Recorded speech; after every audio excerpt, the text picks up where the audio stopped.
All right, hey team, so here's your recovery. You're gonna need a lacrosse ball, a foam roller, and you. So first movement on the list, we've got foam rolling the calves. So when we're thinking about foam rolling the calves, if this is my foot, I want you to also go side to side and up and down as you roll, so that we're getting all areas of the calf. So it's, inside, and then you turn your toe out and outside. And you're gonna go from kind of above the meat of the Achilles all the way into the back of the knee, and you're just gonna get all of that stuff. Okay, so that's the first movement.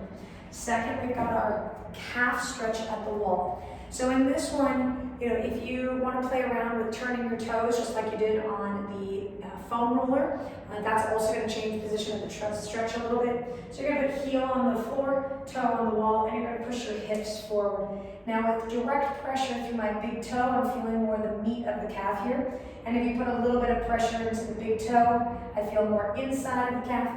And if I put some weight towards the big toe, now I'm getting kind of more on the side. So play around with kind of creating some pressure along the toes to change the stretch for you, and you'll find that you'll get more of the calf muscle that way. Next up, we have snow angels on the foam roller.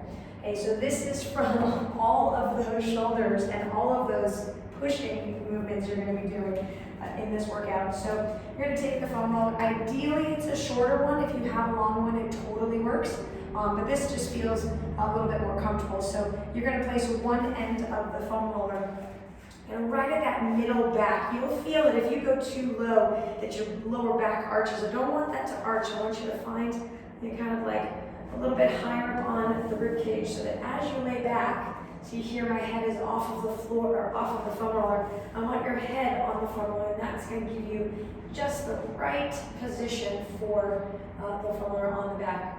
From here, arms are straight, palms are up, and you're just going to swing those arms all the way up, nice and easy, and then all the way back down. And your goal here is to kind of let gravity do the work, so we're not trying to push our shoulders down, we're just trying to soften the chest so that as we lay back, we get a nice passive stretch instead of a really active, intense stretch. Okay?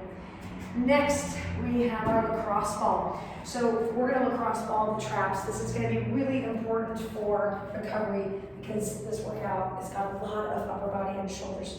So you're going to take the lacrosse ball and you're going to find a wall. And the goal is to find the upper traps. So if you just put your hand kind of right on your shoulder there, you should feel like a little meat of the trap. So we're going to start there. So I'm going to place the ball on the wall, and I'm going to place my traps right on top of that ball. I guess we'll do it on this side so you can see. Okay. And I'm going to push my body into the wall here. And right now, just the pressure, I already can feel a little bit of tension and tightness. I need to do this at home. So then you can hold this position. You can also kind of move around and search for any extra places that need just a little bit more release. And then if it feels okay, you can also incorporate swinging the arm up and down just to get some movement in there and to find those really tiny little places that need that extra little bit. Okay, so lacrosse ball. And then final is our neck stretch. So this one, the goal is to be nice and slow, okay? So you're going to take one hand and wrap it around your lower back. You're going to drop the shoulders back and down. So if I'm anchoring my right shoulder, my left ear goes to my left shoulder for the stretch. So with a neutral chin to start, I'm going to lean over. And so right now I'm getting a nice stretch all on the top here. And after about 30 seconds or so, you can take the chin down gently towards the chest. That's going to stretch around the neck and down into the middle back between the shoulder blades. And then you can also gently bring the neck up, and that's going to stretch all of this stuff in the front, which we don't often get to. Okay. And then you'll gently bring the head back up. So the goal here is after a workout like that with, you're going to be sore, you're just going to be sore, and to make sure that that soreness doesn't turn into tightness, you want to get this mobility in right after the workout and then even a few days after the workout so that we can stay loose, the calves can stay ready for the workouts that we have even on Monday, and then hopefully you'll feel really good after this workout. So let us know if you have any questions, and happy Open 21.1.